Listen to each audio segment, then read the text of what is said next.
The fastest growth periods are often the most miserable. If you want progress, get used to pain. The worst thing that's ever happened to you is the worst thing that's ever happened to you. The hardest you've ever worked is the hardest you've ever worked. Every new challenge shows you a new territory you were scared of but survived. Every time you break a new limit, you now know you have the capacity to handle more than you ever did before.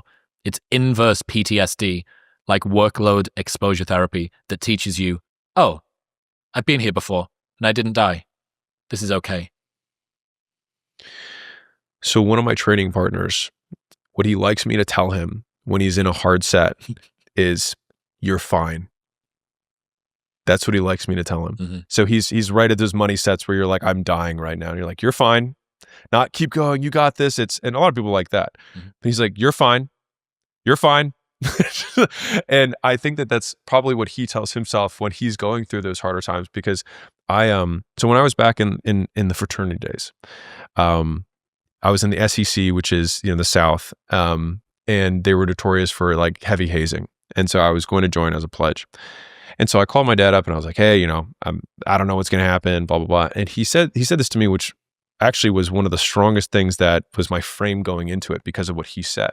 He said, there is nothing that they can do to you that you have not already had worse happen. And it was this great, they can't do anything worse than what I've already had happen. And so going into all of these, it was this very comical, oh my God. I was like, this is so much not as bad as this other stuff that I've had to go through. And I think that to your point of you have only worked as hard as you've ever worked. The frame of, I can stand it because I am not dead. I am living proof every day that I have withstood everything that I have been through, which I think almost all of us could probably give ourselves a little bit more credit. And the day that you can't stand it anymore, you won't have to. What would you have said if they could have done something worse to you than what had already happened to you? Am I dead? Guess what? I have a new bar that I know that I can't stand. Yeah. More evidence. That's the new territory that you go through. It's that sort of safety thing, I think, of, you're okay. This is fine. Yeah, you're fine. Yep. It's a lovely bit of reassurance. And I wonder whether a lot of that comes down to control.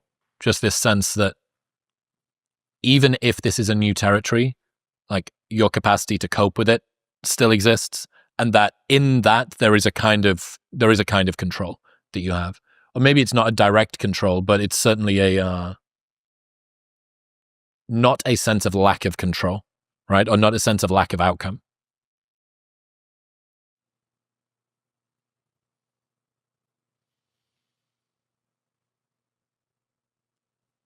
I'm trying to unpack what you said. When you reassure somebody that they're fine, mm-hmm. what it tells them is, even if this is something which is novel or outside the bounds of your current model, mm-hmm. it's something that you can handle. Mm-hmm. I think that's where we're trying to get to. You have evidence that you have. So this would be, we will generalize your history to this novel situation, and it also applies. Yes. You've been through breakups before. You'll get through this one. Mm-hmm. Even if this one's worse. Mm-hmm. Even if this one's worse. And maybe it's got nothing to do with the breakup. Maybe it was to do with the way that you handled that change in career. Yeah. Maybe it's not even to do with any one thing. Maybe it's the fact that you've handled all of your life put together up to right now is 50% of the suffering that you're going to get, and the other 50% is going to come from this one thing. Or maybe it's this is 99% of the suffering is coming from this one thing, but in the 1% that you've had so far, that is the only evidence that you've got, I reckon that you still got this.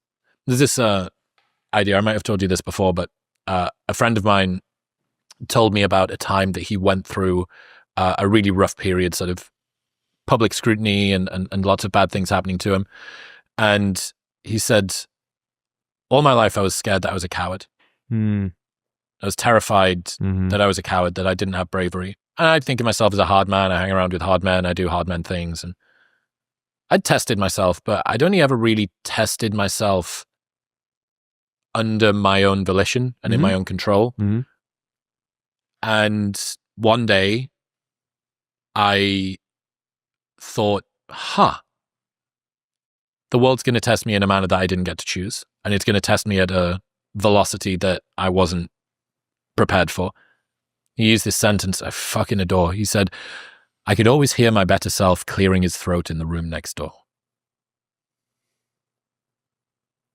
Could always hear my better self clearing his throat in the room next door. And then his world came crashing down. It's like, and I wondered whether or not that guy next door was going to stop fucking coughing and kick the door in. And sure enough, he did. And it's this lovely explanation of the difference between chosen and unchosen suffering. Mm-hmm. It was one of the criticisms I had that everybody made around CrossFit.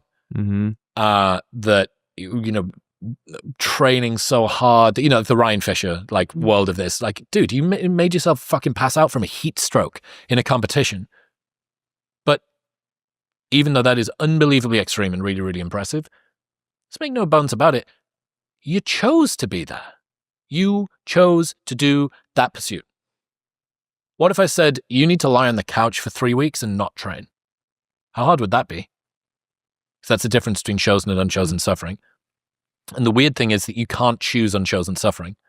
It's very difficult. Unless you throw yourself into kind of chaos, you know, like flicking yourself, like fucking throwing yourself off a cliff is like, well, I don't know how this is going to go. So yeah, the clearing his throat in the room next door is a fucking wonderful visual. I have two thoughts on this. So number one is that one of the strongest reframes for suffering is that it gives you the opportunity to create evidence of the person who you want to be. And so it's like, I cannot say that I'm the type of man who can withstand hard things without having gone through hard things. And so this hard thing that has occurred that was not of my choice can still be something that serves me and my ultimate goal to become the type of man who can do these things. And so reframing suffering as opportunity to create more proof, I think, is really, really strong, because we are ultimately just the behaviors that we do, but we also ascribe our narratives to why we do those things, which may or may not be true, but we do ascribe those narratives. And so being able to say, like, this is going to be an amazing story was one of the things that got me through the earlier parts of the gym days when there wasn't any evidence. And I could say, hey, this was many years of my life, because if it had happened overnight, how unrelatable would that story be?